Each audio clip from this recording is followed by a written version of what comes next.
सभापति महोदय, पिछले साल सितंबर में इस गरिमामयी सदन के समक्ष मैंने एक विस्तृत वक्तव्य ईस्टर्न लद्दाख में भारत चीन सीमा पर हुई डेवलपमेंट्स के बारे में दिया था।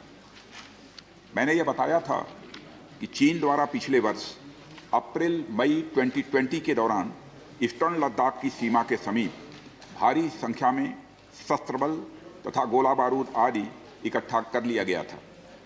चीन द्वारा येलेसी के आसपास कई बार ट्रांसग्रेशन का भी प्रयास किया गया था। हमारी सशस्त्र सेनाओं ने उन सभी प्रयासों के दृष्टिगत उपयुक्त जवाबी कार्रवाई की थी। राष्ट्र के साथ इस सदन ने भी उन वीर भारतीय सैनिकों को श्रद्धांजलि दी थी जिन्होंने भारत की सीमा की रक्षा करते हुए अपना बलिदान दिया था। आज मैं इस सदन को कुछ और महत्वपूर्ण डेवलपमेंट्स के बारे में बताना चाहता हूं। सभापति महोदय, पिछले वर्ष सितंबर से दोनों पक्षों ने एक दूसरे के साथ मिलिट्री और डिप्लोमेटिक चैनल्स द्वारा संवाद स्थापित कर रखा है।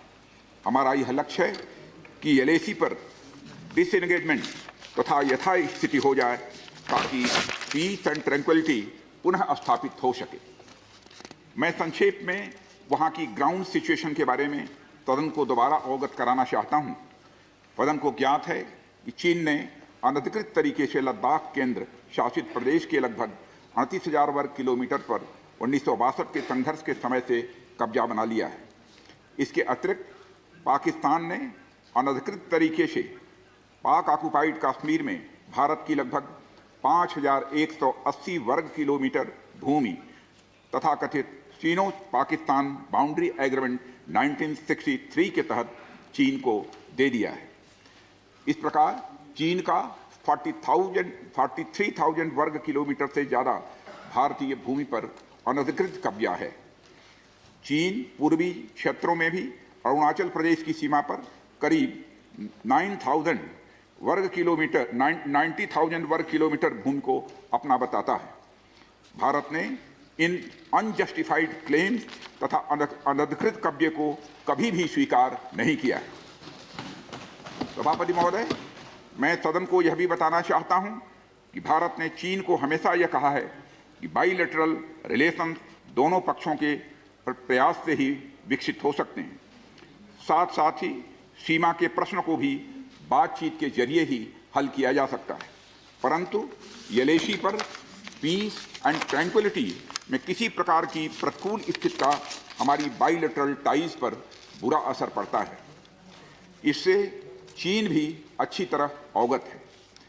कई हाई लेवल ज्वाइंट स्टेटमेंट में भी यह जिक्र किया गया है कि एलएसी तथा सीमाओं पर पीस एंड ट्रैंक्विलिटी कायम रखना बाइलेटरल रिलेशन के लिए यह अत्यंत आवश्यक है। सभापति महोदय, पिछले वर्ष से चीन के द्वारा उठाए गए कदमों के कारण पीस एंड ट्रैंक्विलिटी पर प्रतिकूल असर पड़ा है। इसके फलस्वरूप चीन और भारत के संबंधों पर भी प्रभाव पड़ा है।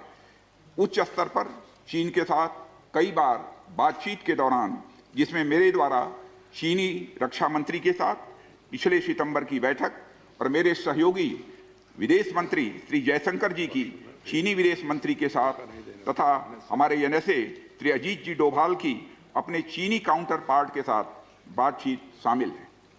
हमने यह स्पष्ट कर दिया है सभापति महोदय कि यह अत्यंत आवश्यक है कि एलएसी के सभी फ्रिक्शन पॉइंट पर डिसएंगेजमेंट किया जाए ताकि पीस एंड ट्रैंक्विलिटी पुनः स्थापित हो सके।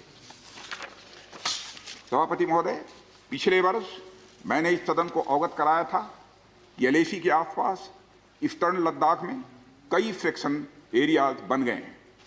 चीन ने बड़ी संख्या में सेना एवं गोला बारूद आदि भी एलएसी के आसपास तथा उसके पीछे अपने क्षेत्रों में इकट्ठा कर लिया है। हमारे सशस्त्र सेनाओं द्वारा भी भारत की सुरक्षा की दृष्टि से एडिक्वेट तथा इफेक्टिव काउंटर डिप्लॉयमेंट भी किए गए हैं। मुझे यह बताते हुए सभापति महोदय गर्व महसूस हो रहा है कि भारतीय सेनाओं ने इन सभी चुनौतियों का डटकर सामना किया है सभापति महोदय, तथा अपने शौर्य एवं बहादुरी का परिचय पेंगांग त्सो के साउथ एवं नॉर्थ बैंक पर दिया है। सामरिक दृष्टि से महत्वपूर्ण कई क्षेत्रों को चिन्हित कर हमारी सेनाएं कई पहाड़ियों के ऊपर तथा हमारे दृष्टिकोण से उपयुक्त अन्य क्षेत्रों पर भी मौजूद हैं।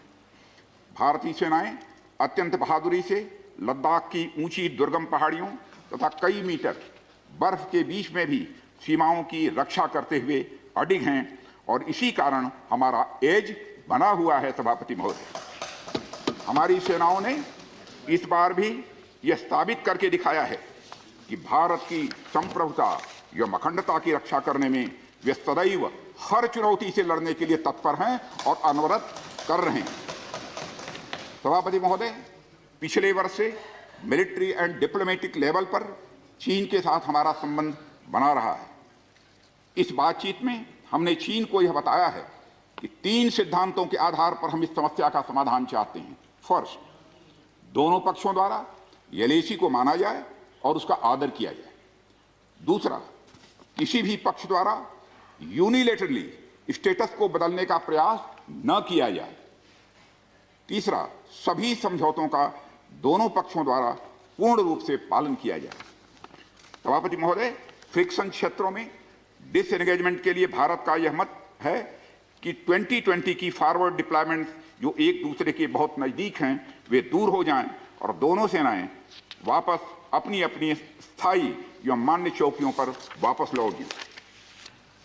सभापति महोदय, बातचीत के लिए हमारी स्ट्रेटजी तथा अप्रोच माननीय प्रधानमंत्री जी के इस दिशा निर्देश पर आधारित है कि हम अपनी 1 इंच जमीन भी किसी और को नहीं लेने दें। हमारे दृढ़ संकल्प का ही यह फल है कि हम समझौते की स्थिति पर पहुंच गए हैं। इन दिशा निर्देशों के दृष्टिगत सितंबर 2020 से लगातार मिलिट्री एंड डिप्लोमेटिक लेवल पर दोनों पक्षों में कई बार बातचीत हुई है कि इस डिसएंगेजमेंट का म्यूचुअली एक्सेप्टेबल तरीका निकाला जाए। अभी तक सीनियर कमांडर्स के स्तर पर 9 राउंड्स की बातचीत हो चुकी है। राजनयिक स्तर पर भी WMCC यानी working mechanism for consultation and coordination of India China border affair के तहत भी बैठकें होती रही हैं।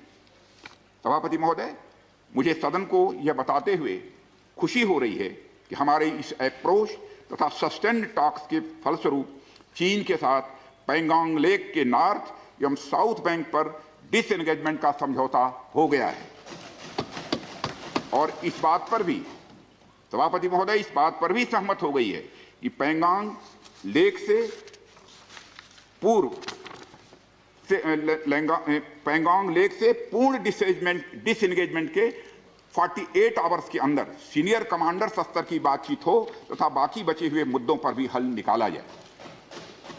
सभापति महोदय, पैंगोंग लेक एरिया में चीन के साथ डिसएंगेजमेंट का जो समझौता हुआ है उसके अनुसार दोनों पक्ष फॉरवर्ड डिप्लॉयमेंट को phased, coordinated and verified manner में हटाएंगे।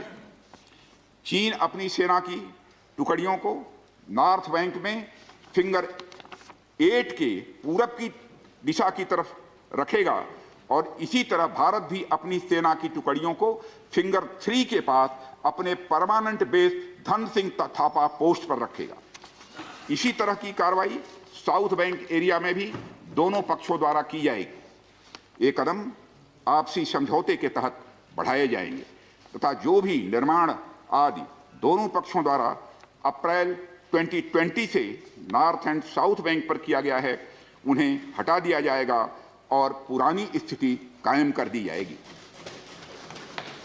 सभापति महोदय, यह भी तय हुआ है कि दोनों पक्ष नॉर्थ बैंक पर अपनी सेना की गतिविधियां जिसमें परंपरागत स्थानों की पेट्रोलिंग भी सम्मिलित है को अस्थायी रूप से स्थगित रखेंगे।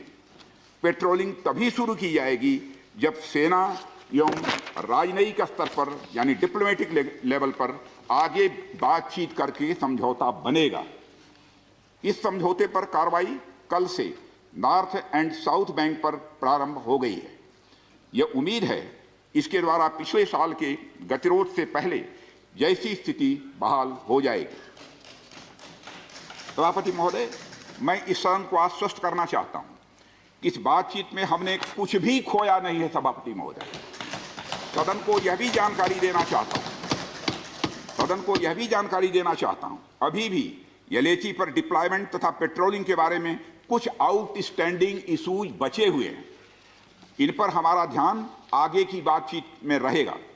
दोनों पक्ष इस बात पर सहमत हैं कि बाइलेटरल एग्रीमेंट्स तथा प्रोटोकॉल के तहत पूर्ण डिसएंगेजमेंट जल्द से जल्द कर लिया जाए।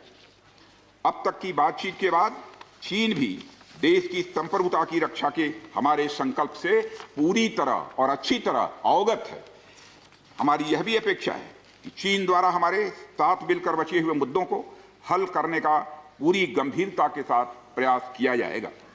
सभापति महोदय, मैं इस सदन से आग्रह करना चाहता हूं कि मेरे साथ संपूर्ण सदन हमारी आर्म्ड फोर्सेस की इस विषम एवं भीषण बर्फबारी की परिस्थितियों में भी शौर्य और वीरता के प्रदर्शन की भूरी भूरी प्रशंसा करे।